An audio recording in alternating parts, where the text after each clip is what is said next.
il ne l'oublie pas. Âgé de 70 ans, Jean-Paul Gaultier ne cesse d'évoquer le souvenir de celui qui fut son premier compagnon, Francis Ménuge. Président du SIDAction, le couturier a perdu l'amour de sa vie des suites du sida et c'est pour lui qu'il continue le combat aujourd'hui. À l'occasion de la prochaine édition du SIDAction, il s'est confié à Nikos Aliagas dans 50 Inside sur TF1. Le 18 mars 2023, la première vague est tombée sur mon ami, Francis, qui était mon compagnon. Il est mort du sida début 1990, vraiment l'année 1990 en septembre. 40 ans c'est fou quand même. Jean-Paul Gaultier n'avait que 37 ans lorsque Francis est décédé des ravages de cette nouvelle maladie.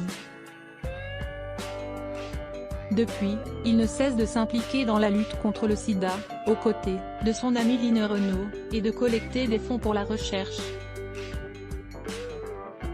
La prochaine édition du SIDAction aura lieu les 24, 25 et 26 mars prochains. Les looks les plus iconiques signés Jean-Paul Gaultier. Ce n'est pas la première fois que Jean-Paul Gaultier évoque cette tragédie. Il y a 3 ans, il racontait aux Parisiens comment le couple avait appris la triste nouvelle de la contamination. En 1987, on a décidé, avec Francis, de faire un test. Il s'est avéré qu'il était séropositif. L'annonce a été, pour moi, comme un coup près, raconte-t-il. L'annonce est d'autant plus dure à encaisser qu'à l'époque, il n'y a pas de traitement. Jean-Paul Gaultier a raconté ces années douloureuses, on savait qu'il n'y avait aucune issue. Tous les gens mourraient. Francis lui a tenu 3 ans, avec des attaques, la tuberculose, on a vécu toutes les étapes. On perdait espoir, puis il allait mieux. Je suis même allé aux États-Unis chercher un antirétroviral.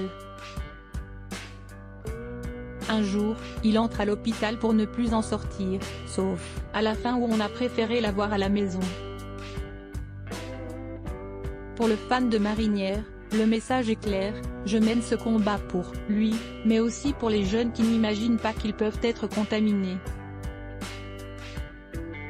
Il appelle les nouvelles générations à ne pas croire que le virus n'est plus là, à se protéger, à se faire dépister. Crédit photo, Patrick Bernard. Best Image.